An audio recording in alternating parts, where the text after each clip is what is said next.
नेतेगण, श्री ए.टी. नाना पाटील, रक्षाताई खडसे, उदय वाघ, गुरुताई जगवानी, स्मिताताई वाघ, किशोर Kalkar, Shri Eknath Khadse, Girish Mahajan, Machhindra Patil, Haribhau Jawale, Sanjay Savkare, Jagdish Valvi, Anil Patil, PC आभा पाटील, राजू मामा गोले, उन्मेष पाटील, उत्तमराव महाजन और विशाल संख्या में पधारे हुए मेरे प्यारे मतदाता भाइयों और बहनों। तो कांग्रेस के और एनसीपी के नेताओं ने कह दिया, क्या देश का प्रधानमंत्री क्या तालुके में भी जाएगा क्या?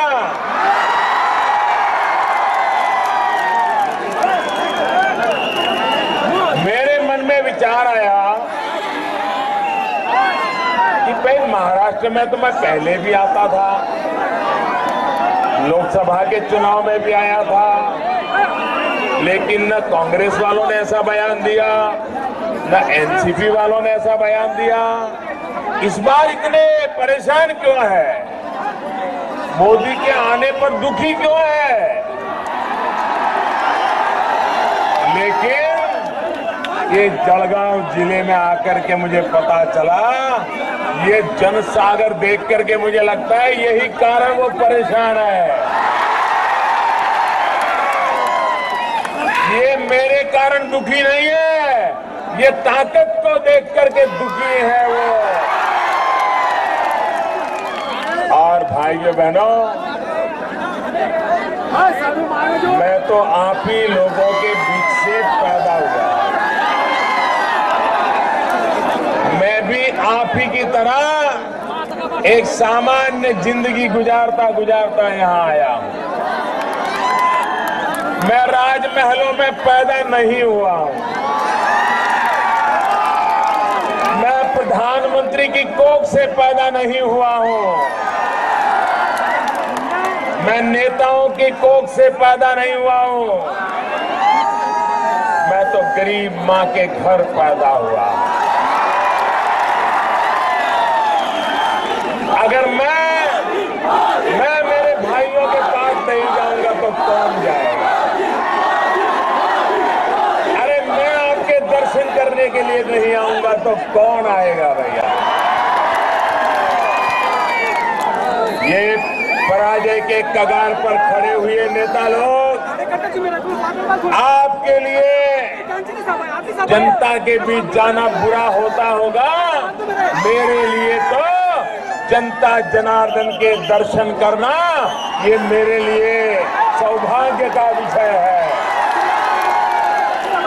और इसलिए भाइयों बहनों, मैं आज इस चक्र नगरी में आप सबका दर्शन करने के लिए आया हूं।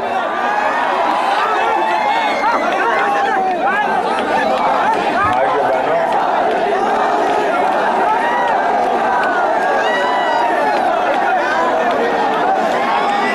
इस देश का गरीब से गरीब कोई ऐसा इंसान होगा का जिसने केला न खाया हो? ऐसा कोई इंसान होगा जिसने केला न खाया हो? गरीब से गरीब आदमी ने भी और कोई फल देखा हो या न देखा हो, और कोई फल चखा हो या न चखा हो, लेकिन केला तो जरूर खाया होगा। ये जलगांव के किसानों की कमाल है।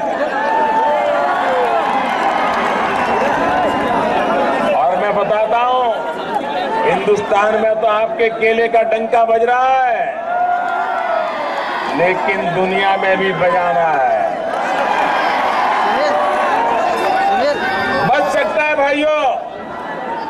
एक बार महाराष्ट्र में ऐसी सरकार बना दो, ऐसी सरकार बना दो, महाराष्ट्र की सरकार और दिल्ली सरकार मिलकर के केले वालों का भी भाग्य खोल दे, ऐसी सरकार बना दो।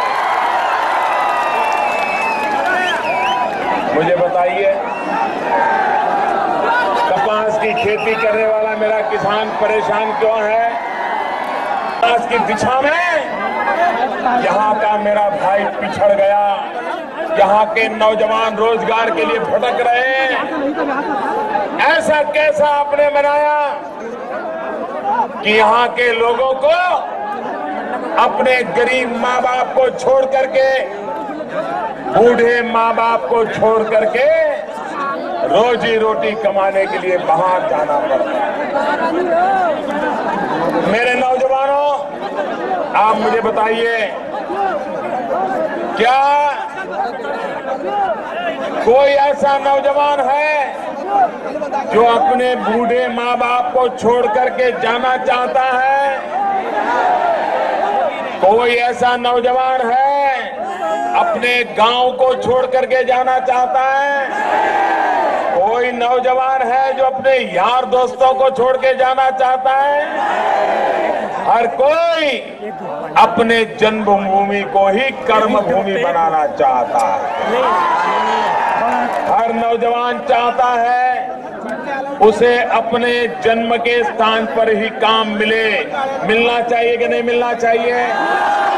रोजगार मिलना चाहिए कि नहीं मिलना चाहिए? हमारी सरकार का यही सपना है। आपको अपना गांव न छोड़ना पड़े, गरीब बूढ़े माँ बाप को छोड़ना न पड़े, खेत और खलिहान छोड़ना न पड़े, यार दोस्तों को छोड़ना न पड़े। ऐसा आर्थिक विकास हो कि आप अपने गांव में भी रोजी रोटी कमा सको, ये सपना लेकर के मैं आज आपके पास आया हूं। भाइयों बहनों, मुझे बताइए, ये महाराष्ट्र में जो सरकार है, उन सरकारों ने भ्रष्टाचार करने में कोई कमी छोड़ी है क्या? कोई कमी छोड़ी है क्या भाई? कोई ऐसा क्षेत्र है जिसमें भ्रष्टाचार न किया हो? कोई ऐसा क्षेत्र है जिसमें भ्रष्टाचार न किया हो? अरे मध्याह्न भोजन में बालकों की थाली से मैं भी चोरी कर ली, बालकों की थाली से चोरी। करगिल के शहीदों की विधवाओं के घर लूट लिए, किसान का पानी लूट लिया, किसान की बिजली लूट लिया। आप मुझे बताइए, आपको लोड शेडिंग से मुक्ति चाहिए कि नहीं चाहिए? मुक्ति चाहिए कि नहीं चाहिए? भाइयों बहनों, आपको बिजली मिल रही है क्या? ये बिजली नहीं मिलने के लिए कौन पापी है मालूम है? कौन पापी है? कौन पापी है? कैसे है मैं बताऊं? देखिए, आप भी सूर्यपुत्री तापी के किनारे पर है, हम भी सूर्यपुत्री तापी के किनारे पर हैं।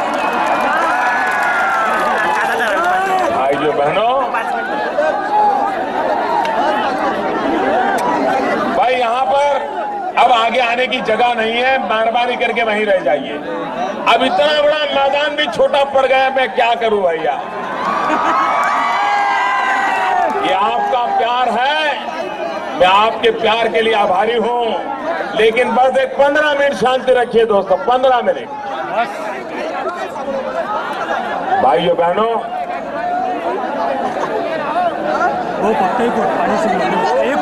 भाइयों बहनों, आप मुझे बताइए, आपको बिजली मिल रही है क्या?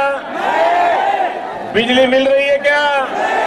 अगर ट्रांसफार्मर जल जाता है तो बदलने में 100 दिन का समय लग जाता है कि नहीं लग जाता है?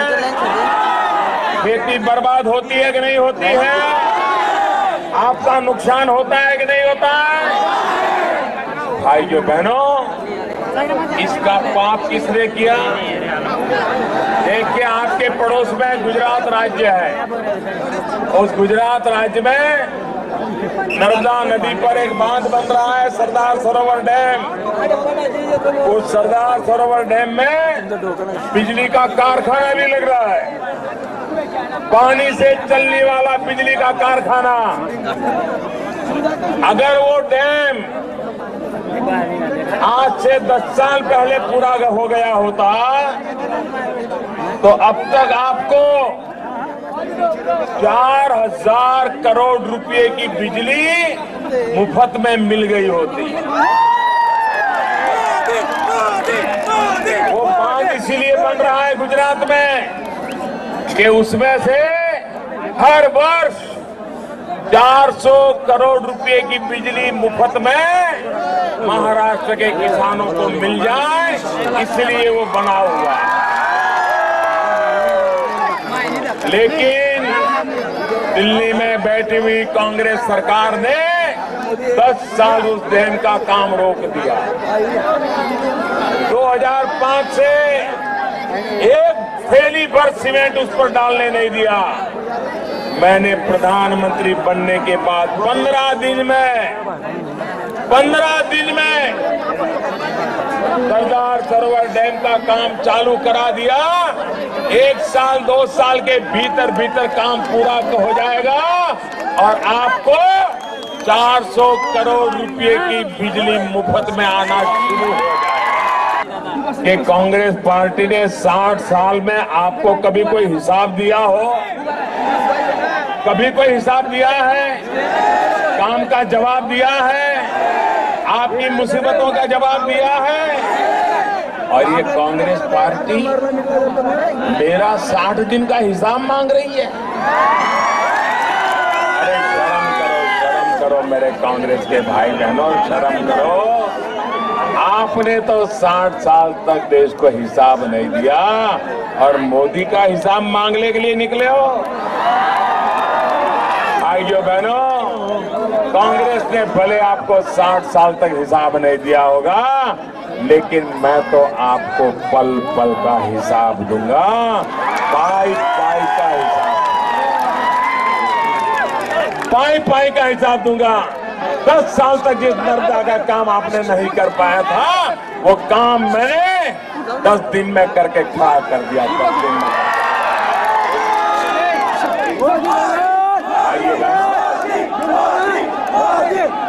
ये सरकार गरीबों के लिए है,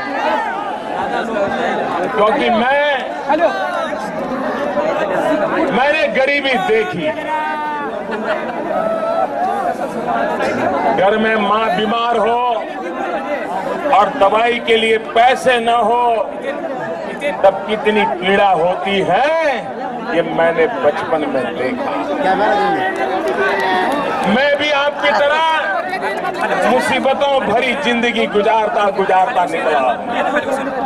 और इसलिए भाइयों बहनों, मुझे गरीबी क्या होती है, गरीब की मुसीबतें क्या होती है, इसका पूरा अनुभव है। और इसलिए ये सरकार मैंने गरीबों को समर्पित की हुई है।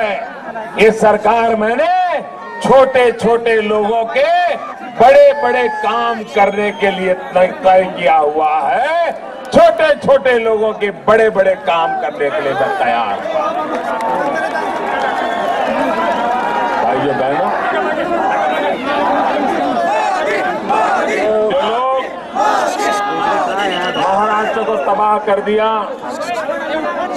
भ्रष्टाचार से महाराष्ट्र को लूट लिया, जो महाराष्ट्र की जनता को जवाब नहीं दे पा रहे हैं, वे आजकल मोदी पर झूठे आरोप लगा रहे हैं, ये कह रहे हैं अब मोदी सरकार का इरादा है महाराष्ट्र को तोड़ने का। अब मोदी का इरादा है महाराष्ट्र से मुंबई को छीन लेने का। अरे झूठ बोलने वालों, आप महाराष्ट्र की ताकत को नहीं जानते,